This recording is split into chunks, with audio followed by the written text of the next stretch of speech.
If you do not like your name, you can change your name vibration with code. It redirects your prosperity, it increases your abundance, and it even changes the type of circumstances you attract. Because you have to learn how to change it with code. Let me see. If everything is coded, then does that mean we can't change our destiny? No, that means that you can change it with code. That's why you have all these people in the secret societies. Sometimes they change their name, they change their address, they even change their birthday sometimes, and they totally have a whole new identity. They go by certain things, they only wear certain brands, da da da, because they're implementing the code.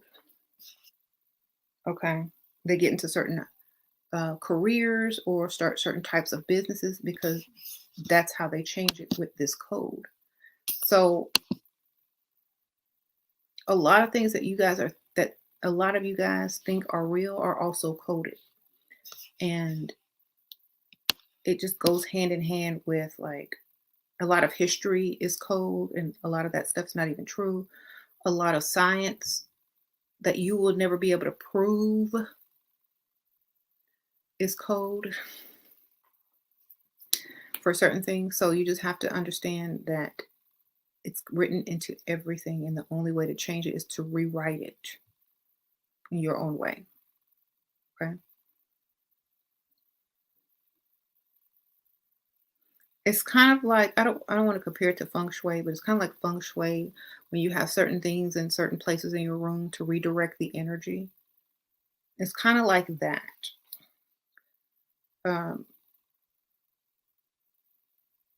like I know a lot of people that are in that have changed a lot of things about themselves to change their code or their abundance or their prosperity. Because some people come to this world, like I said, under a bad way of thinking, and they don't know any better. They don't know anything. They just name their children whatever, do whatever was easiest. They don't do any research. And so if you give someone a name that means something negative and their lives are negative, that's because you keep calling them something negative and attracting negative energy. So a lot of people will change their name just because it's not a good name. Mhm.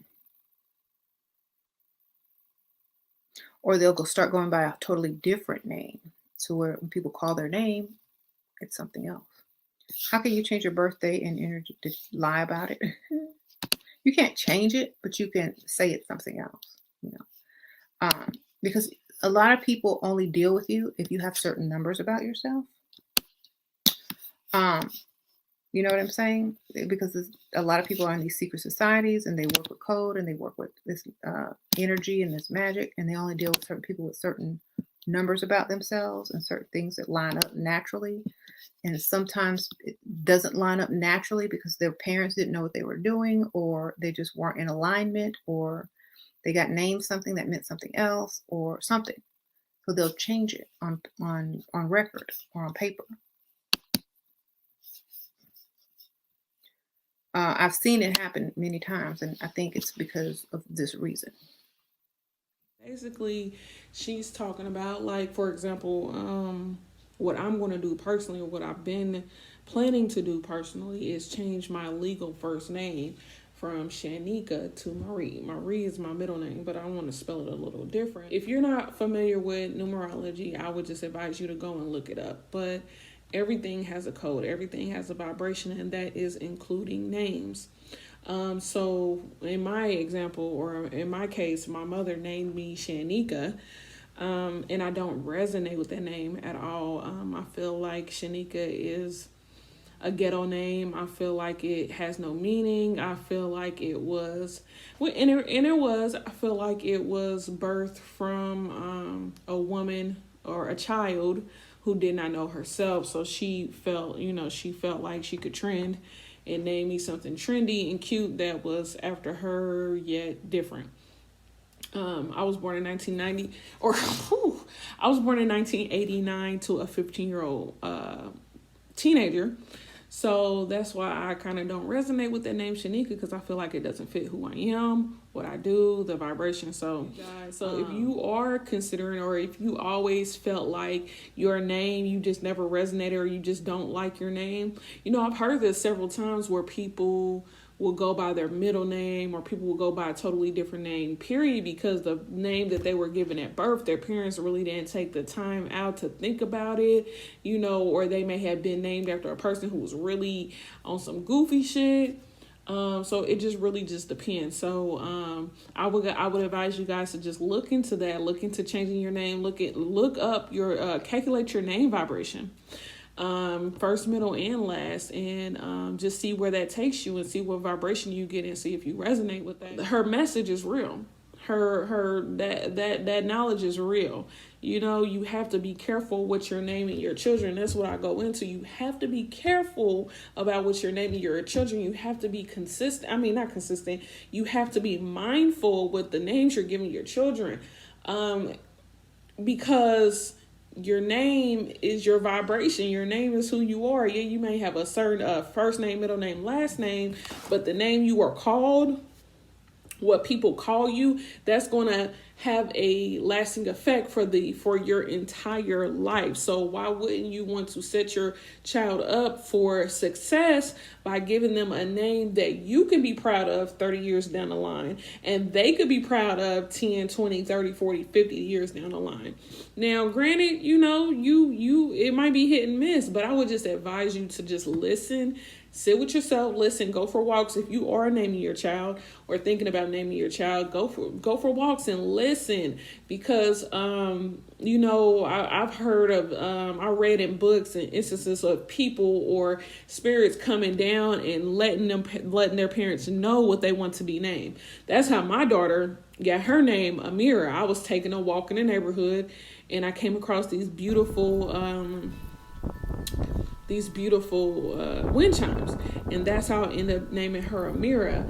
So that's just the point I wanted to get. Be careful what you name your children. Be mindful of what you name your children, because that follows them for the rest of their life, and they could very well end up resenting you for naming them something goofy or trendy at the time, or just plain outright ridiculous.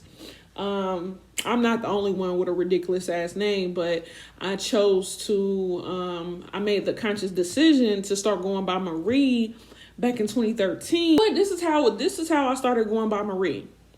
I was trying so hard to break into the customer service industry, right?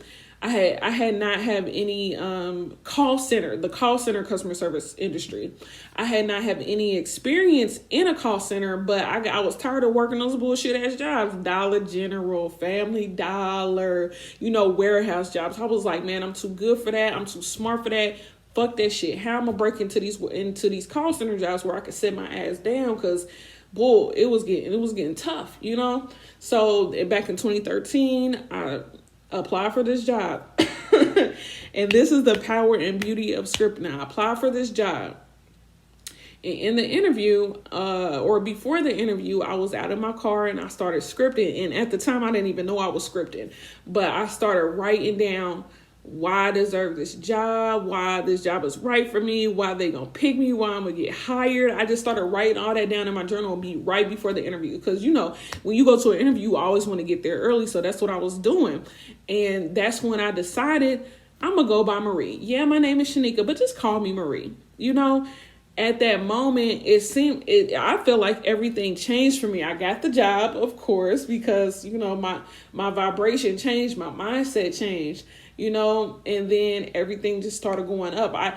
Every job I've ever had, the pay raise is constantly going up, and I feel like all because I had a mind shift change and I started going by a different name. I don't go by Shanika. Yeah, you're going to hire me as Shanika, but I don't go by Shanika. It just didn't resonate with me.